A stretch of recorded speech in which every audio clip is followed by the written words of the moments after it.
Hello and welcome to episode 33 of the Attack the Rack podcast. The NBA playoffs are now to the round of the conference finals.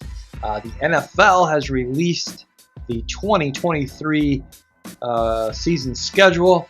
We're going to talk about that and more coming up here on the Attack the Rack podcast. Dale, roll the intro. Welcome to the Attack the Rack podcast. I am your host, Kurt Van Hecken, and you are tuning in to the number one rated podcast on the planet based on the people that rated it number one. The Attack the Rack podcast is brought to you by Get to 2 Media. Hey guys, have you noticed that here in the Midwest, and I'm sure all over states that have 4 seasons, the temperatures are on the rise? Well, that's because summer is approaching. Year after year, this time of year, temperatures begin to rise and it can become uncomfortably warm inside your home. When this happens, I use air conditioning to cool things down. Air conditioning has sponsored an episode of the Attack the Rack podcast in the past and has been a long-time supporter of the program. It's no secret I would never endorse a product that I do not use, and I definitely use air conditioning, and you should too. All right, guys, I am here on a beautiful Monday, May 15 for the Attack the Rack podcast, sitting here in the Get to 2 Media Studios, sipping a cocktail. Shout out to my cuz Buzz. As I mentioned, the NBA playoffs are now in the conference finals rounds. Yesterday, the Boston Celtics eliminated the Philadelphia 76ers 4-3 to advance to the Eastern Conference Finals, where they will now play number 8 seed, the Miami Heat. Game 1 of the series is Wednesday night in Boston. I am taking the number 2 seeded Celtics to defeat the Miami Heat in 5 games. These two teams did split during the regular season. One of the wins for the Heat came in overtime, and I think the other one was only like a 3-point win. So yeah, I'm going with Boston to represent the Eastern Conference in the NBA Finals. In the West, we have the 7-seeded Los Angeles Lakers taking on the number 1 seeded Denver Nuggets. I think this series is also only going 5 games, with the Lakers coming out on top. Tomorrow night, Tuesday night, is game 1 of the series. These two teams also split during the regular season, 2 games apiece. However, they have not played each other since January 9. Certainly, the Los Angeles Lakers are not the same team here now in the playoffs that we saw during the regular season, and that's why I think they're going to dispose of the Denver Nuggets in just 5 games. And let's be clear, the Los Angeles Lakers being a 7 seed and making it to, being a 7 seed and also needing the playoff tournament to get into the playoffs, or the play-in tournament to get into the playoffs, now making it to the conference finals, perhaps even the NBA finals, and in my opinion, winning the NBA finals. None of this makes them a Cinderella team just because they're a 7 seed. They are actually a significantly underachieving regular season team, and now we're seeing the real Lakers turn it on come playoff time. And I don't want to hear anyone use this as an argument for LeBron James versus Michael Jordan in the GOAT discussion, using the argument that, oh, he took a 7-seeded team to the NBA conference finals, and again, perhaps further. I think again this is a reflection of how underachieving the Lakers were in the regular season. Michael Jordan, if Michael Jordan was on this Lakers team, they probably would have been a number 1 seed going into the playoffs rather than a 7 seed.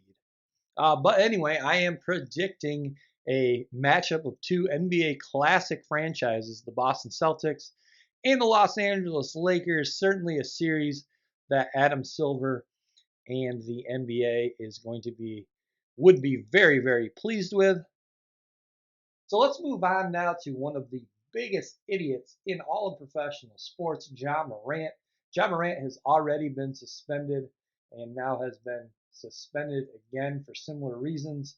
He was on Instagram Live flashing a handgun, not very responsible. Hey, I am all for your Second Amendment right to bear arms to protect yourself, um, but I don't think that uh, the Second Amendment has sitting in a vehicle waving around a handgun pretty irresponsibly in mind. Let's move on from one of the biggest idiots in NBA history to one of the smartest and one of the greatest players we've ever seen in Michael Jordan. I was fortunate enough to get be a part of a free screening of Air last night.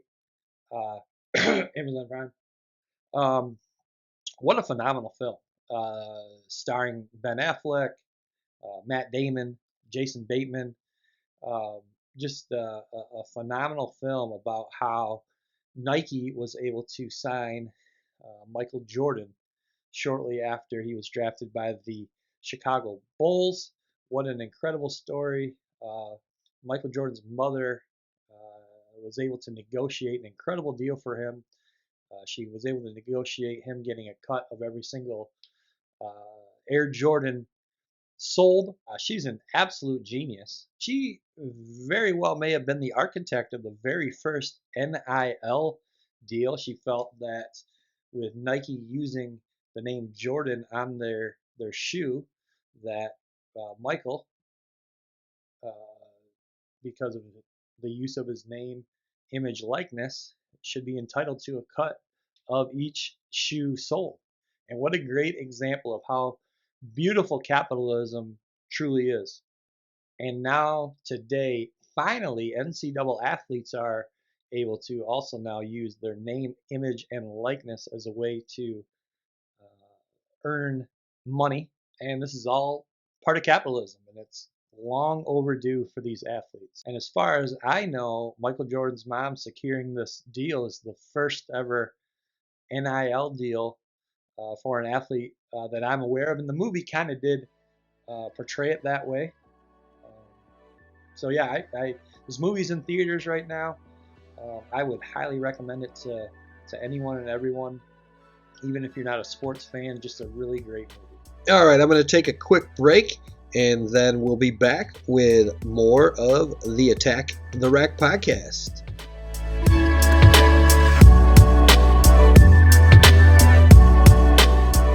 And welcome back to the Attack the Rack podcast. Real Estate Ryan has been in real estate for over 20 years and can help you with all your real estate needs. Realtor Ryan has helped me in my journey in learning about real estate, and he can do the same for you, whether you're looking to buy, sell, or just learn more about real estate in general. Ring Realtor Ryan. All right, so now I want to switch gears to the NFL. They recently released, I think last Thursday it was, the schedule for the 2023 season. From a lot of the reports that I've read, things that I've looked at, seems like most people kind of feel like the Saints and the Falcons got the easiest schedules this upcoming season, whereas the Patriots are a team that a lot of people feel have one of the hardest schedules. Also, a team that I saw come up as also having one of the toughest schedules in the league next season is the Philadelphia Eagles. But what I want to do today is I want to take a look at the Detroit Lions schedule. Let's go game by game and let's see if we can figure out an accurate May 15 prediction for their record this upcoming season. They on the everything that I read, I would say on average they were kind of looked at as having around the 10th easiest schedule um, this upcoming season. All right, let's pull up the schedule here and let's go through game by game and see how it looks. All right, so they open the season, the NFL season opening game. What an honor for the Detroit Lions taking on Patrick Mahomes, Travis Kelce, and the defending Super Bowl champions Kansas City Chiefs. Uh, that game is at Kansas City. Probably not a victory for the Detroit Lions, but I think this shows the NFL is giving the Lions some respect, even though they finished, I can't remember now, a game-ish below 500 or around 500, a game above 500, somewhere around 500 last year. So for a 500 team last year to now play in the opening night game, that's pretty cool. Um, the Lions did play very, very well in the second half of the season last year. So a lot of high hopes for them coming into this season, and we'll see how that plays out. So I'm going to say after the opening round, or the opening night game against the Kansas City Chiefs at Kansas City, I'm going to say the Lions are going to walk away from that game 0-1. And then let's look at week 2. Ooh, looks like they are home against the Seattle Seahawks. Last year, I think that they played them pretty tough. It was a high scoring game. I'm going to say probably the Lions, they're playing at home, but I just don't think they're going to be able to win this game. And I think they're going to start out the season 0-2 after being defeated by Geno Smith and the Seattle Seahawks. And then week 3, let's see who we got. Home against the Atlanta Falcons. I definitely like the Lions in this one. I think this will put the Lions at 1-2. Uh,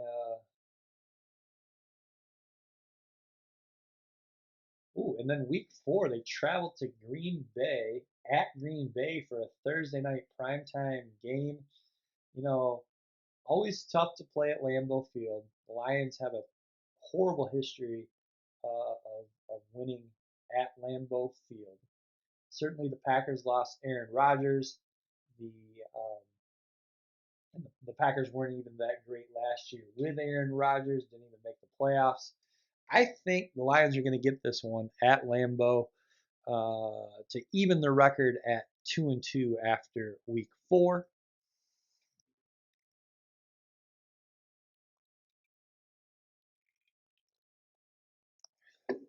And then week 5, home against the Carolina Panthers. I think that's another win for the Lions, putting them above 500 now at 3-2. Week 6 at Tampa Bay. I like the Lions in that one too. I think that's going to put the Lions at 4-2. And then they travel to Baltimore. I'm going to take the Ravens in that one.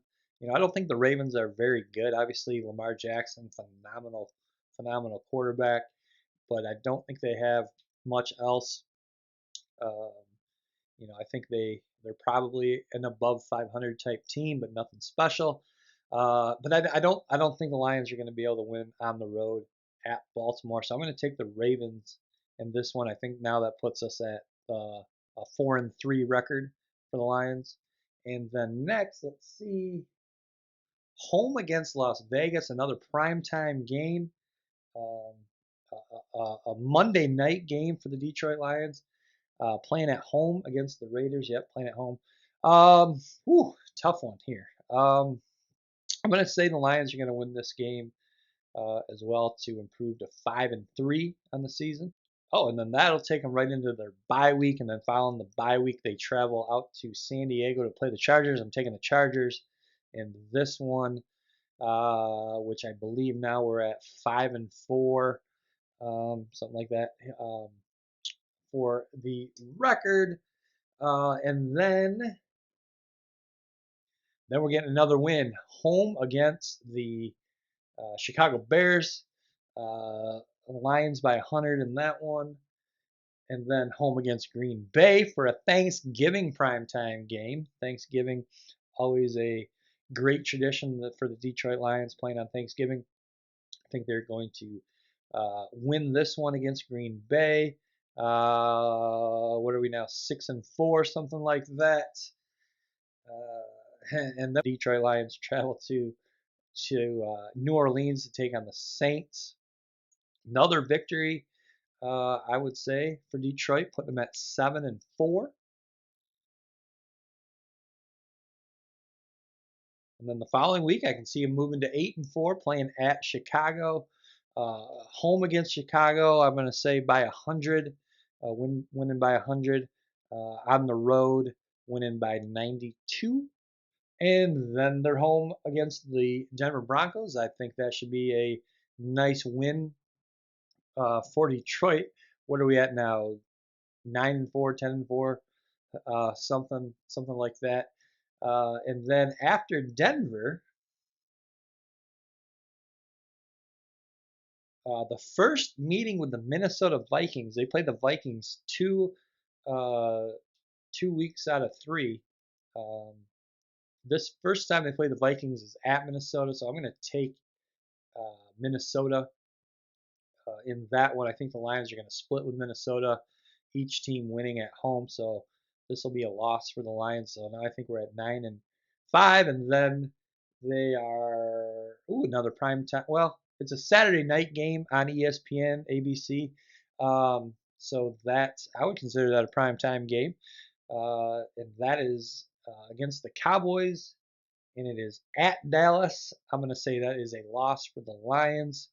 And I think now we're at what 9-7, something like that. I'll go through again and see if I can remember the record. And then they closed the season out against the Vikings at home. I like the Lions in that one. Let's go back through and let's see if I can remember now. So at Chiefs 0-1 versus Seattle 0-2. Atlanta 1-2, at Green Bay 2-2, Carolina 3-2, Tampa 4-2, Baltimore 4-3, Las Vegas 5-3, Los Angeles Chargers 5-4, Chicago Bears 6-4, Green Bay Packers 7-4, New Orleans Saints 8-4, at Chicago Bears 9-4, home versus Denver 10-4.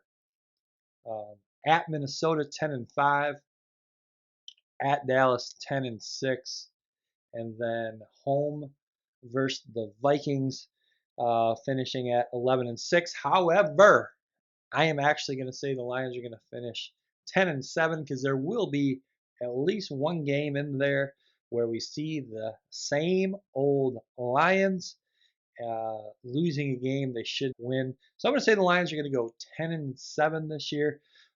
Pretty cool. When you look at the schedule, they have 1, 2, Thanksgiving 3, Monday night game at the end of the season, Dallas 4, primetime games this season. That last game of the year, home versus the Minnesota Vikings, that game, game time still is to be determined. That game could, the winner of that game could come down to that game to see who wins the NFC Central, and I could see the NFL making that game a primetime game. So Lions have 4 primetime games, perhaps a 5th. That is pretty cool. So yeah, I'm saying here on May 15, the Lions are going to finish 10-7. We will re-examine this right before or during training camp, right before preseason, and then we'll do it one more time right before week 1.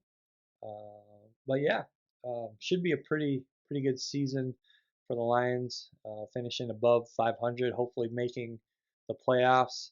I could see them, winning the division, and but if they don't, probably still getting in as a wild card. All right, guys, so that's going to wrap up episode 33 of the podcast. Again, I really, really appreciate all your support. I really, really appreciate you guys taking the time out of your day to have a listen or have a watch of the program. Looking forward to getting some guests back on the show. I've had a couple that have been partially lined up here the last 2 weeks that it ended up not working out as much, but certainly here, got a lot of good guests in the works. Let's just say that. So, hey, thanks a lot. Have a great day, and we will see you on the next one. Please subscribe to the Attack the Rack YouTube channel and hit the notification bell so you are updated every time we post. Also, please like, comment, and share.